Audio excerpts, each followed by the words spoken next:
시청자 여러분 안녕하십니까?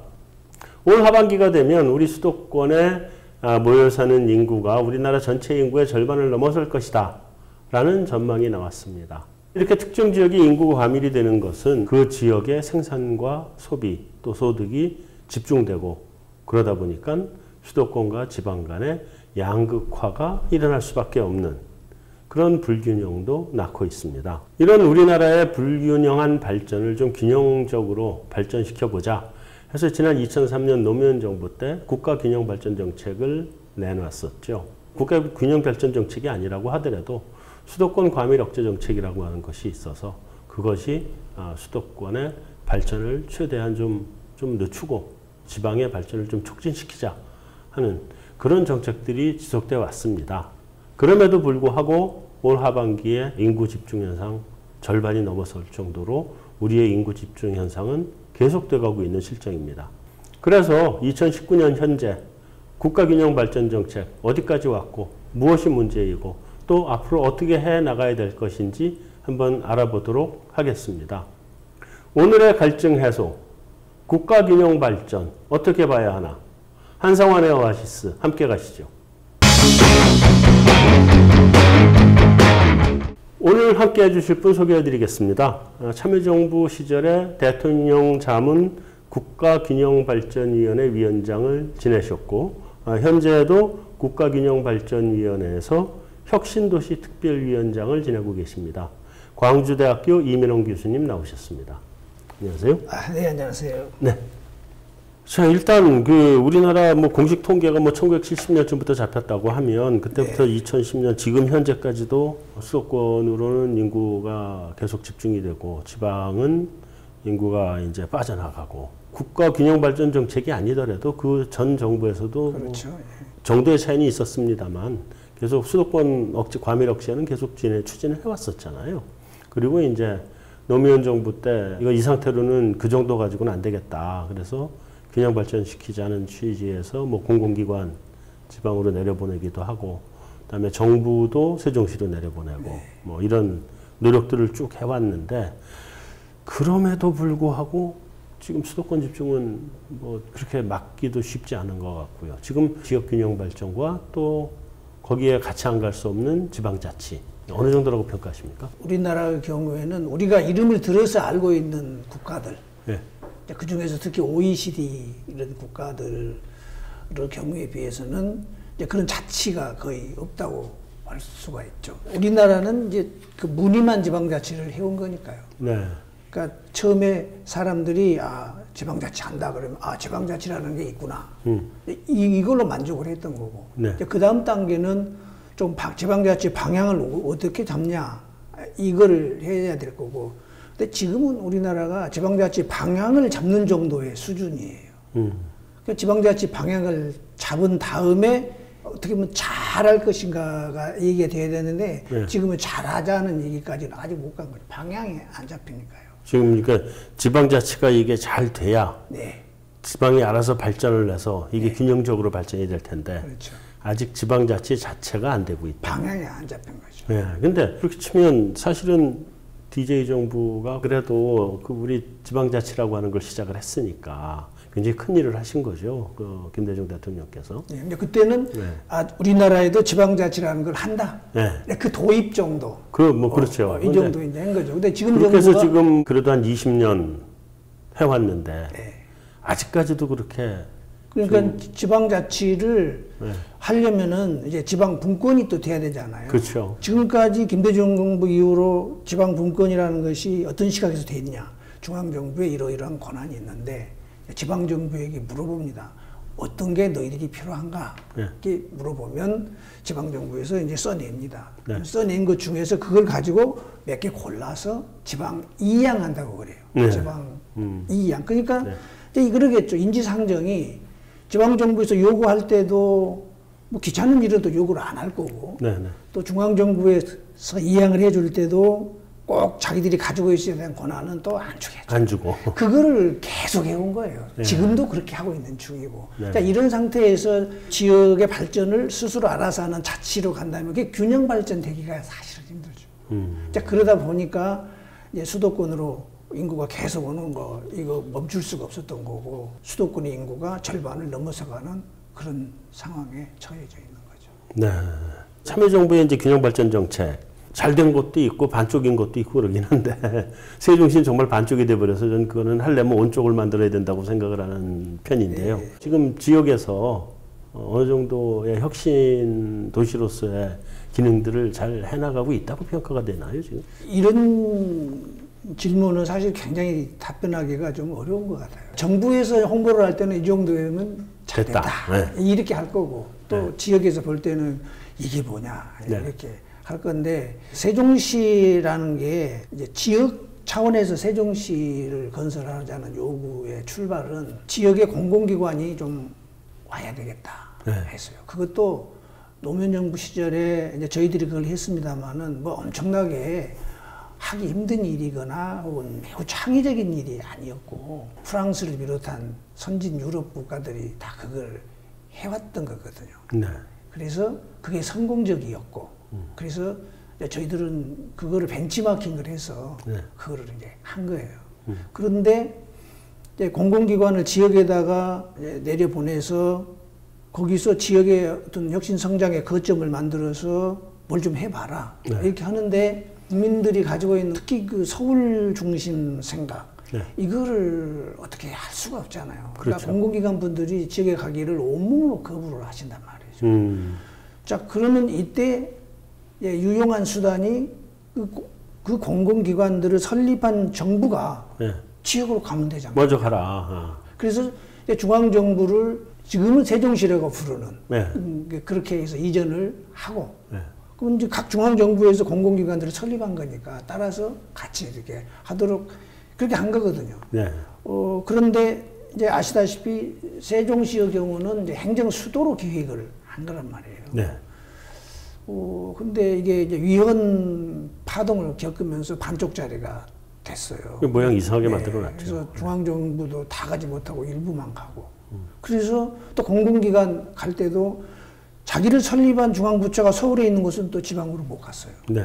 이렇게 한다든지 뭐 이런 이제 반쪽짜리 균형발전 정책이 된 거죠. 그나마 지역으로 이전을 시켜서 네. 약간의 분산 효과는 지금 나고 있는 거고 사실은 이렇게 우리나라에서 이제 행정 수도까지는 아니지만 거의 수도적 성격을 갖는 것으로 자리매김이 나가는 과정 이런 것도 큰 성과라고 이렇게 보고요. 네. 또 실제로 기업들도 많이 세종시로 갔습니다. 네. 또 혁신도시는 전국에 10개가 이렇게 있는데요. 그 10개 혁신도시에서 하고자 했던 게 지역에다가 그 클러스터라는 것을 만들고 네. 싶어 했어요. 또 공공기관들이 그 자체는 산업 일을 하지 않지만 네. 그 공공기관들이 주축이 돼서 산업적 일을 할 수가 있거든요. 그렇죠. 그러니까 그 공공기관에서 자회사를 설립하기도 하고 협력회사, 투자회사, 재투자회사 이런 것들이 있단 말이죠. 네. 이제 그렇게 해서 지역에다가 산업의 터전을 이렇게 만들자. 네. 그리고 이제 공공기관이 가지고 있는 연구 능력을 조금 더 강화해서 연구 능력과 산업 능력 그리고 네. 지역에 있는 대학들과 좀 함께해서 클러스터를 좀 만들어서 지역 발전의 거점을 만들어보자 이렇게 했던 거죠. 그러니까 사실은 그렇게 하는 게 이제 산업적 측면이고 또 하나는 지방 정부가 늘 말하는 게 돈 없다는 거잖아요. 네. 그런데 이제 공공기관들이 지역에 포진함으로써 그곳에서 내는 지방세가 네. 이제 만만치 않게 늘어나게 된 거죠. 네. 그 지방세가 증가해서 지방정부가 지방재정이 튼튼해지기 시작했다. 네. 그런 거에 효과가 되는 거고 지역인재 채용이라는 걸 말씀 안 드릴 수가 없는데요. 네. 사실 그렇잖아요.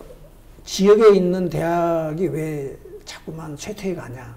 그러면은 지역에 경제적 기반이 없다. 네. 그러니까 지역에 있는 대학을 졸업해서는 취직할 곳이 마땅치 않다. 네. 그러니까 자기 지역이 아닌 곳에 취직을 하러 가려면 조금 힘들고 네. 그래서 아예 처음부터 서울로 가겠다. 네. 이렇게 된 거 아닌가요? 그래서 공공기관에게 좀 지역 인재를 채용해다오 하는 거.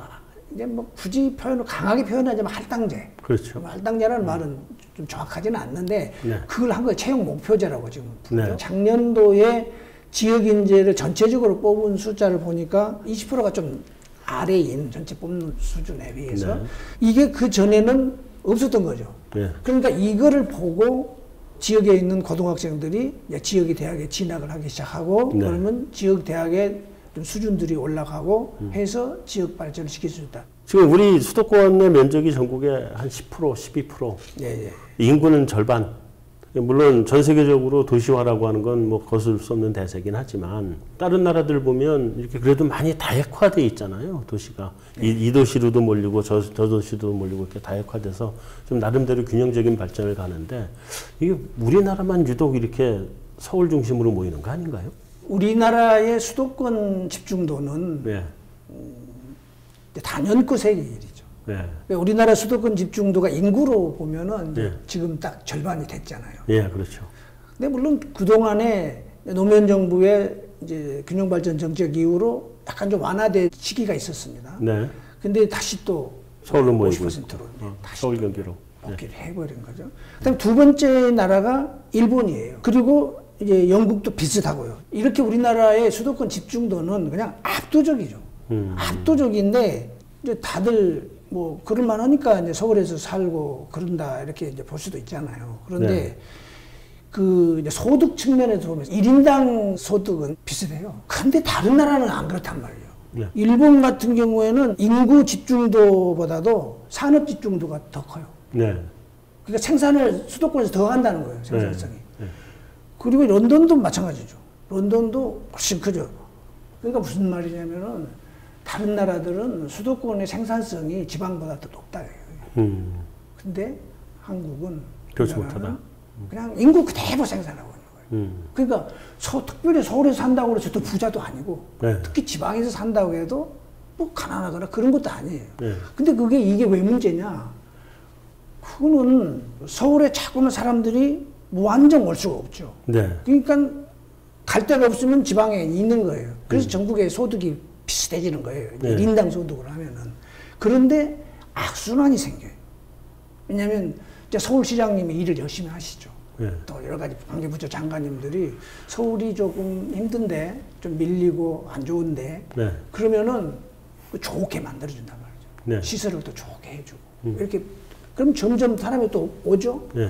계속 이런 악순환들이 계속 가요. 그러니까 이게 끝까지 간다면 끝까지 안 가겠지만 끝까지 간다면 지방은 이제 없어지는 거죠. 네. 저희들처럼 균형 발전을 주장하는 경제학자들이 지방을 이렇게 무조건 배려해서 평등하게 만들어 달라 이런 건 아니죠. 예를 들면 사람으로 치자면 새끼 발가락이 있잖아요. 네. 서로 발가락도 있고 심장도 있고 머리도 있는 건데 이렇게 자꾸 모든 신체 구성이 머리로 심장으로 다 가버리면 네.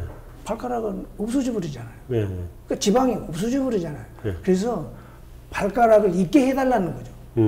발가락을 뭐 엄청 크게 만들고 뭐 바꿔가지고 머리로 만들어 달라가 아니라 네. 발가락이 존재하게 해달라. 네. 지방자치가 시작이 돼서 저는 김대중 대통령께서 그거를 시작하시고 지금은 그래도 초기보다는 많이 자리를 잡아간다라는 생각을 하긴 하는데 네. 그럼에도 불구하고 이게 앞으로 조금 더 어느 정도 강화시켜야 될 거냐 이게 어느 정도의 권한을 또 어느 정도의 자치 수준을 우리가 갖고 가야 될 거냐에 대한 답은 좀 있어야 될 것 같거든요. 지방자치를 하려면은 세금을 걷어야 되잖아요. 세금을 거두는 권한이 지방자치단체에게 있어야죠. 네. 근데 우리나라의 헌법에 네. 조세 법률주의. 조세는 법률에 의하여 부과할 수 있다. 이렇게 되어 있는 거거든요. 네. 그러면 법률을 누가 만드냐? 국회의원들이 국회에서 만들어요. 지방자치를 한다는 거는 각 자치단체별로 자기 사정에 맞는 조세, 세목을 골라서 네. 세율을 정하고 그렇게 거둬들일 권한이 있어야 되는데 그거는 조세 법률주의라는 그런 헌법에 가로막혀서 네. 지방자치단체는 조세를 거둘 수 있는 권한이 없어요. 방법이 없다고요. 일부는 걷지 않나요? 그래도 뭐 그건 지방세. 담배세. 그러니까 그거 중앙정부가 법에 의해서 조세 법률주의에 의하여 정해진 것 중에 그렇죠. 징세권을 준 거. 이러이러한 법은 지방에서 거두어라. 네. 그게 똑같이 정해놨어요. 네. 도세가 이거다. 시세는 이거다. 군세는 이거다. 딱 정해준 거예요. 이게 조세 법률주의에 의하여 지방세를 정해줬죠. 네. 그러니까 그것만 거두는 거예요. 세목을 또 새로 만들 수도 네. 없고. 못하는 거죠. 네. 이제 그런 상황에서 엄청나게 자치권을 향상했습니다. 그러면은 그 믿지 않죠. 문재인 정부가 지금 출범한 지 곧 2년 이제 되는데 네. 균형 발전하고 지방자치가 주요 국정 과제였단 말이죠. 네, 네. DJ 정부 또는 참여정부 때나 사실 그쪽에 맥을 이어오는 정부라고 놓고 본다면 DJ 정부 때나 또 노무현 정부 때는 뭐 뭔가 획기적인 것들을 좀 추진을 했었거든요. 그게 성공을 한 것도 있고 성공 다 못한 것도 있지만 하다 중간에 그만둔 것도 있고 그러긴 하지만 또 이번 정부는 별로 그런 게 보이질 않는 것 같아요.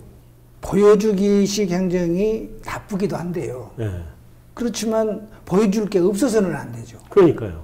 그 제가 이제 참여정부 시절에 균형발전 정책을 하면서 혁신도시라는 것을 예. 반드시 만들어야 된다. 예. 공공기관을 사실은 도시를 안 만들고 지역의 도시 속에 그냥 파묻히게 할 수도 있었어요. 네. 근데 나중에 세월이 흐르고 나면 뭘 했느냐가 그렇죠. 뭐 좀 그렇잖아요. 확실하게 책임을 또 져야 되고. 네. 이런 소재 때문에 이제 그렇게 한 측면도 있었는데 지금 와서 보면은 주요 균형발전 정책들을 보면은 몇 가지 국가 균형발전 프로젝트다. 그래서 몇 가지 사업을 좀 하긴 했는데 뭔지 잘 모르겠잖아요. 예. 근데 이제 그 중에 약간 획기적인 것은 이제 그 지역발전 투자 협약이라는 게 있어요. 이거는 예. 별거 아닌 것 같지만 굉장히 중요한 거거든요. 네. 그러니까 이번 정부가 좀 하는 거는 이제 이런 식으로 바꿨어요. 공모제로 하지 않고 지역이 그 아이디어를 내 가지고서 중앙정부에다가 지원을 요청하는 거예요. 아, 제안을 하면. 네. 그러면은 좋다. 그러면은 우리가 협약을 맺어서 그냥 말로만 지원해 줄 게가 아니고 네. 계약서를 쓴다. 이렇게 해서 사업에 필요한 일들을 중앙정부와 지방정부가 긴밀하게 협조해 가지고서 지역 발전을 위해서 간다. 이게 이제 지역 발전 투자 협약 그리고 예비 타당성 그 조사 거 있잖아요. 면제 주는 거 있잖아요. 네.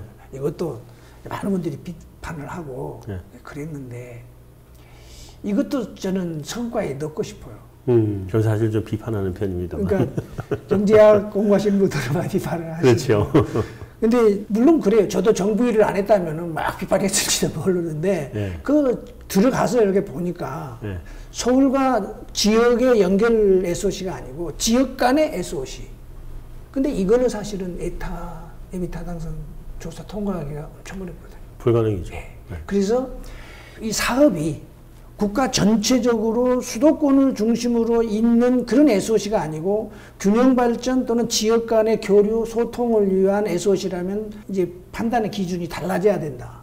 그렇다면은 그럼 판단의 기준을 다시 또 예타 제도를 나눠야 되잖아요. 네. 국가 전체 사업 균형 발전 사업 따로 나눠 가지고 예타 기준도 따로 정리하고 그러면은 이게 너무 시간이 좀 많이 그렇죠. 걸리고 하니까 이번의 경우는 특별한 경우에 수술 환자도 뭐 자연식으로 나은 병도 있고 수술해야 될 것도 있잖아요. 그래서 저는 이번에 예타는 그런 거라고 생각하고요.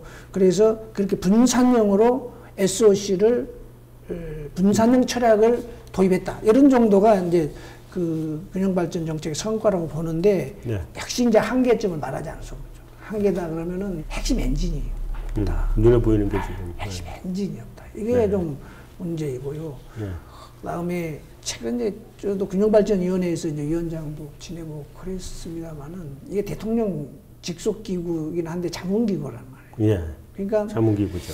저희 때는 그 국가균형발전위원회가 기재부 역할을 하고 있었어요. 균형발전 사업에 관한 한 기획재정부가 지금 하는 일을 균형발전위원회가 하고 있었거든요. 예산 배분권이 있었다는 거예요. 그러니까 균형발전 특별회기로 주어진 그 예산권은 전적으로 균형발전위원회가 집행을 했어요. 배분을 하고. 그런데 지금은 이제 뭐 이명박 정부 가면서 그 균형발전위원회를 지역발전위원회로 바꾸면서 이제 기능을 그런 기능을 빼앗았죠. 집행 기능이 없고 그냥 의견 정도 내는 거예요. 그리고 문재인 정부도 권한을 준다고 하면서 국가균형발전위원회의 의견을 반드시 들어야 한다 이렇게 한 거예요. 기재부는 그 듣고 반영해서 해라. 그 결국은 이 펜 때는 기재부가 가지고 있는 거죠. 이게 이제 조금 한계다 이렇게 생각이 되고 이런 것들에 대해서 차려 깊게 손질을 했더라면은 좋아지지 않을까 이런 생각이 듭니다. 예비 타당성 조사에 대해서는 뭐 지금 그러니까 지역에 대한 비중을 더 주고 뭐 이런 정도로 고치는 걸로 해서 최종적으로 그 결정을 하고 가는 거죠. 그거는 비중을 좀 다르게 주고. 에타 제도 자체를 좀 손질을 한 거죠. 그렇죠. 앞으로는 균형 발전에 대한 요소를 강화하겠다. 근데 그 전에도 균형 발전 요소가 있었죠. 없었던 건 아니에요. 근데 그 정도 가지고는 통과가 안 되니까. 더 키우자. 키우자. 이렇게 했는데 제 생각에는 좀 구분을 해야 되지 않을까. 사업 자체를 구분하는 게 낫겠다. 균형발전 사업으로, 그러니까 그 균형발전위원회 할 일이죠. 우리는 어떤 사업은 균형발전위원회 사업으로 우리 가나라에 두겠다. 이렇게 하고, 그거 에타 없다는 게 다시 편법이죠.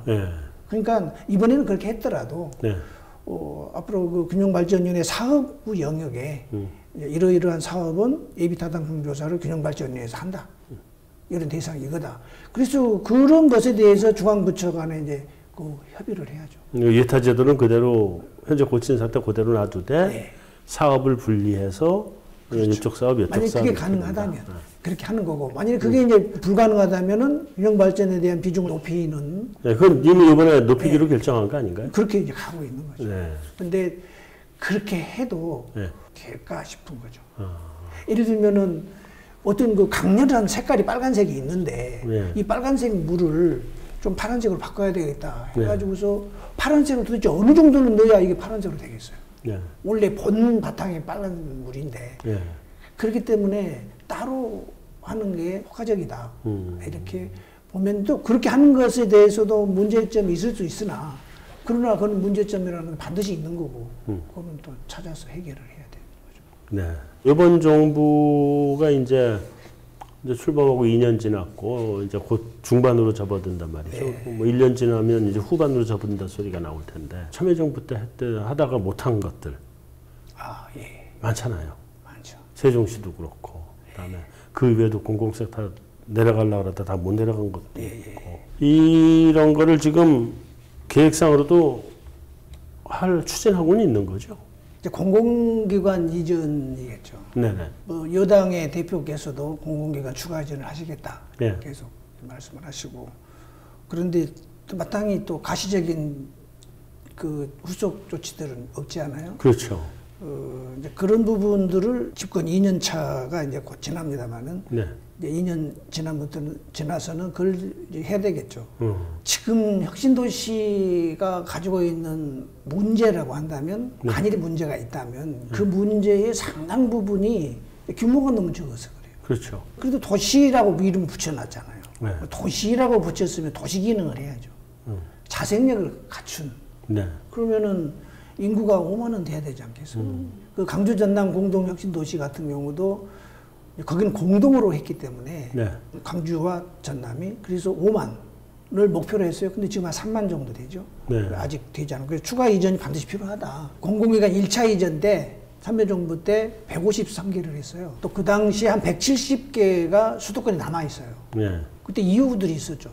법에 의해서 남아있는 것도 있었고 또 국가균형발전위원회 심의 기준상 남아있는 것도 있었고 이러한 것들은 자기를 만든 중앙부처가 서울에 있으면 안 간다. 근데 그 후로 또 지방으로 간 기관도 있고요. 또 이사 비용이 너무 많으면 못 한다. 근데 그동안에 또 이전 비용도 많이 좀 발달을 해가지고 저렴하게 이사할 수도 있게 됐고 뭐 이런 여러 가지 이제 방법들이 생겨난 거죠. 근데 이제 그걸 추진하려면은 또 계획 세워야 되고 또 필요하면 지구 단위 계획도 바꿔야 되고 등등. 그래서 시간이 많이 걸려요. 한 4년 걸려요. 그러니까 빨리 출발을 해야 되는 그런 문제들이 좀. 그렇죠. 지금 빨리 시작을 해야죠. 하나 더 넘어가서 세종시 문제인데요. 세종시가 사실 지금 두 개의 문제가 있죠. 하나는 반쪽짜리가 된 거.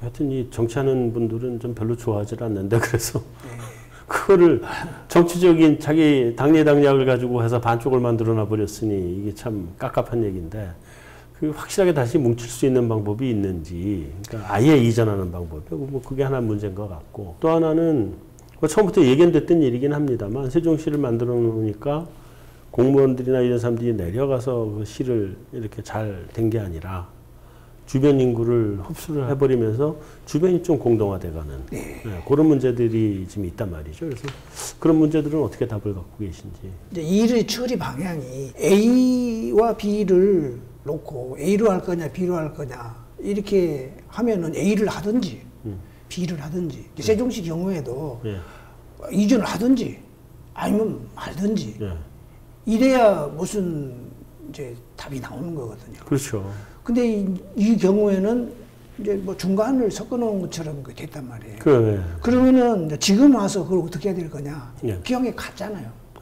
일부 갔잖아요. 이거 다시 서울로 올려보낼 수는 없잖아요. 그렇죠. 그러면은 서울에 있는 나머지 중앙부처들 세종시로 옮기고 또 뭐 국회를 옮기고 청와대를 옮기고 하는 걸 이제 그 세종시에서 자꾸 요구하잖아요. 그러면은 그거는 지금 요구하는 것이 완전하게 요구하라는 건 아니거든요. 그러니까 국회 분원을 설치해라. 청와대도 그 세종시 사무소를 대통령 집무실을 만들어라. 이 정도이거든요. 그러면 저는 일단 그렇게 해야 된다고 봅니다. 그리고 국회라고 하는 게 중앙정부 상대하고 있잖아요. 그럼 국회는 분원 만들었으면 근무의 대부분을 그 세종시에서 하면 됩니다. 그리고 서울은 총회 정도 할 때 이렇게 하는 거고 상임위 활동은 아예 세종시에서 하라. 이렇게 그 국회에서 그렇게 합의를 보면 될 것이고 대통령 집무실도 세종시에 이렇게 두는 거예요. 그리고 실제로 뭐 대부분을 세종시에서 집무를 하시면 되죠. 그러면 실질적으로 이제 세종시로 간 것과 마찬가지의 효과가 이렇게 나는 거고 그리고 세종시가 원래 이제 지방화를 위해서 만드는 거잖아요. 그런데 이제 그 주변 지역들의 불만이 많잖아요. 특히 그렇죠. 대전 분들이 갔기 때문에. 다 빠져나갔죠. 그러니까 뭐 통계를 보니까 세종시 인구 증가의 60%가 대전이 한 40%, 20%는 이제 뭐 위에 그렇죠. 이렇게 이제 돼 있는 건데 그래서 나오는 게 좀 함께 좀 하라. 함께 하라. 대전, 세종시 주변의 충남 다른 지역, 충북 지역들이 이렇게 한꺼번에 이렇게 모아서 뭐 특별 행정기구는 아니더라도 이렇게 네트워크 도시 형태로 해서 각자 기능을 좀 맡아서 하면 되지 않겠냐. 그래서 세종시는 그 자기 원래 고유 기능이 있잖아요. 그 행정부서, 중앙부처의 기능, 수도의 기능, 그 기능을 하고 또 대전은 그 연구단지 등등을 중심으로 하는 연구 개발을 열심히 할 수 있는 그런 기능을 이렇게 하고 또 주변의 충청도의 농촌 지역은 거기에 맞는 그런 이제 지역 특산물을 만들어내는 가능하다면 또 주변의 대덕과 연결을 해서 뭐 4차 산업에 뭘 만들어낸다든지 이렇게 연결된 구조로 만들어가는 것을 근데 저는 그런 얘기를 아주 많이 들었어요. 지겹도록 많이 들었어요. 이렇게 연결 도시를 해야 된다. 네트워크 도시로 가야 된다. 그런데 왜 그분들이 좀 이상한 거는 왜 그렇게 말씀들만 하시고 왜 실천들을 안 하시니? 그건 누구 탓을 할 게 아니거든요. 자기들이 그렇게 하면 되는 거거든요. 누군가가 말로만 하지 말고 그 모임체를 주선을 하고 그래서 합의를 봐가지고서 그런 도시로 만들어 가면 돼요. 그 중청권을 세종시를 포함한 세종시, 대전, 충남들이 모여서 그런 지구를 만들어서 그렇게 가면 된단 말이죠. 근데 그 한 발 한 발 나가는 모습들이 보이질 않죠. 안 하죠. 서로 나무 일이에요. 그렇게 하라고 촉구만 하고 있지. 나를 따르라고 없어요. 빨리 깃발을 들어라 내가 따라가겠다. 이렇게만 하니까 지방화 시대를 열겠다는 분들이 좀 하나의 행정 단위로 묶어줘야 그게 뭐 일이 좀 될 텐데. 그건 힘들죠. 그러면 근데 이제 행정 단위로 묶는 방법들은 있죠. 예를 들면은 요즘 회사로 말하면 팀제인 거죠. 그 지역 발전을 위한 어떤 특정 목적으로 팀을 만들어서 지역이 팀을 만들어서 거기에 팀장을 정하고 그렇게 가는 거죠. 그 일상행정은 원래 행정구역에서 이렇게 하는 거죠. 그렇죠. 이제 이것도 그 지역에서 시도를 하면 되는 거예요. 누군가 깃발을 들어야죠. 근데 그런 깃발들이 아직은 안 들고 있는 것 같아요. 세종시로는 위헌 결정 때문에 마음대로 가긴 힘들고 일단은 출장소 형태로 분원 형태로 국회에서 또 도장은 찍어줄 것 같은가요, 근데? 그걸 못 해내면은 정부 여당의 능력이 문제가 되는 거예요. 또 여당이 문제가 되는 건가요? 그건 해내야죠. 저쪽 당은 끝까지 반대할 것 같은데. 근데 그래도 끝없이 원래 민주주의라는 게 싸우는 거잖아요. 싸우지만 그래도 끝없이 설득해서 가야죠. 이런 문제들도 있단 말이죠. 중앙부처 간 갈등의 문제도 사실은 있잖아요. 그러니까 이쪽 부서에서는 기획재정부에서는 추진을 하는데 환경부에서 발도 제동을 걸고 뭐 이게 이제 대표적인 게 춘천하고에서 속초로 가는 고속도로. 예. 예.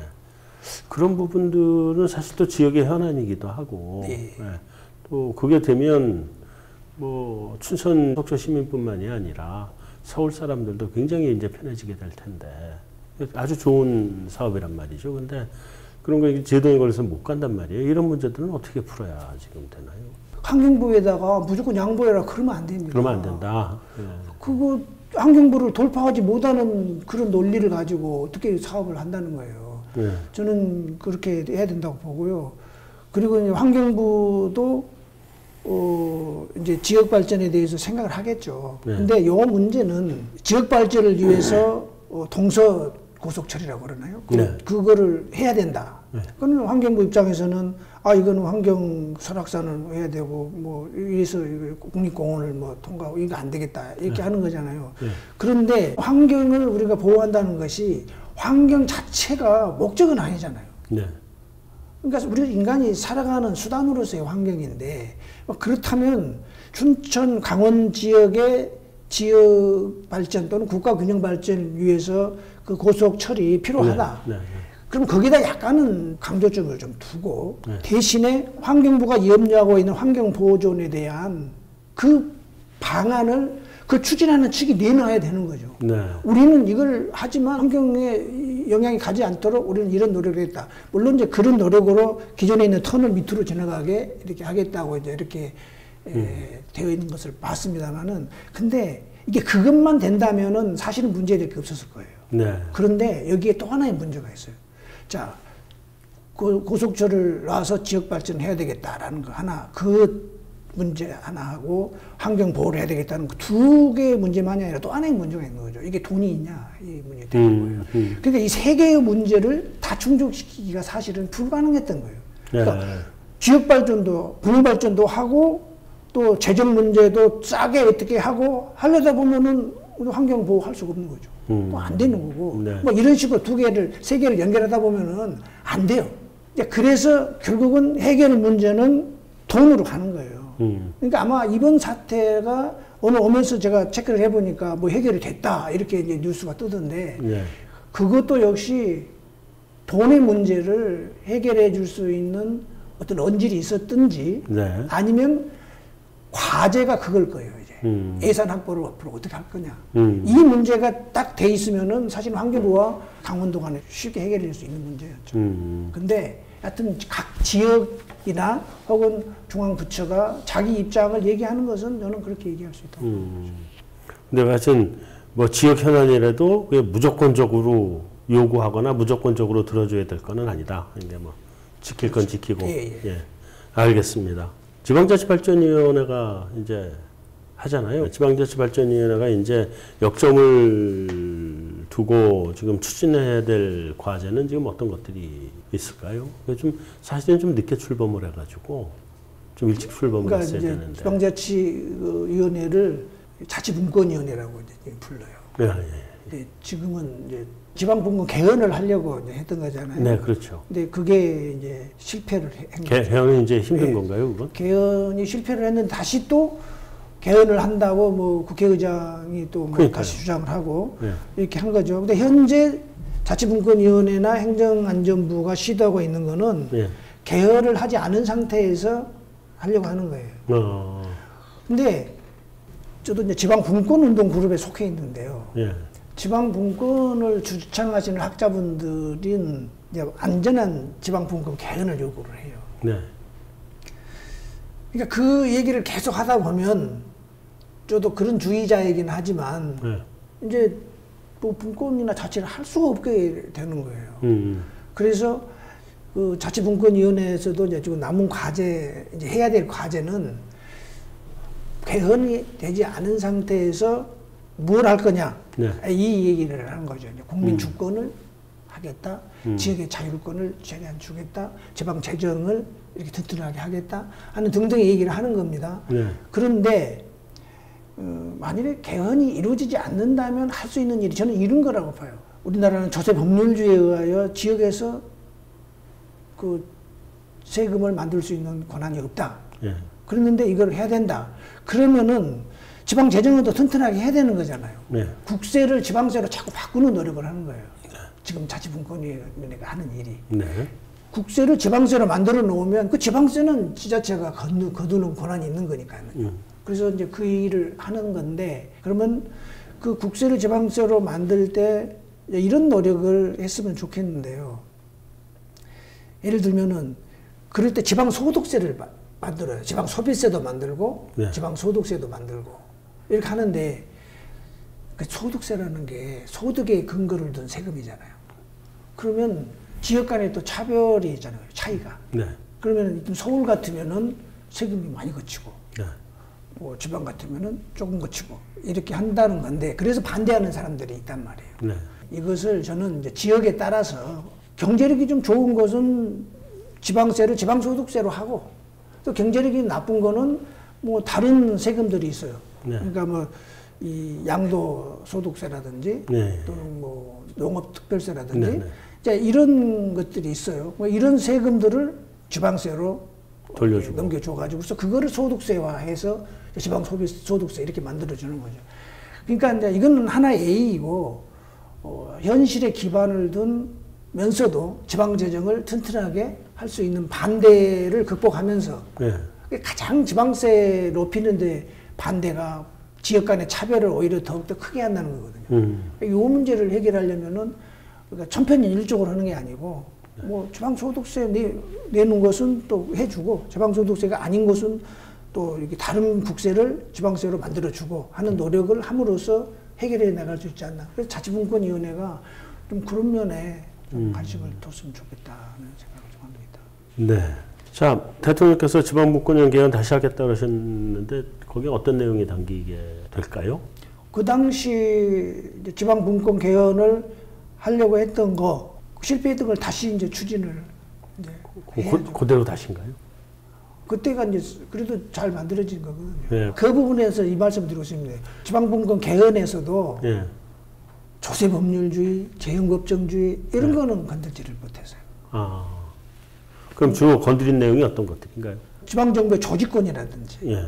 또는 자치경찰제라든지 네. 이런 얘기들을 좀 건드렸는데, 기본적으로 만일에 개헌을 한다 그러면은 네. 자치입법권을 줘야 되는 거예요. 그렇죠. 네. 그러니까 법률에 의지 않고 조세 법률주의를 타파해야 되는 것이죠. 네.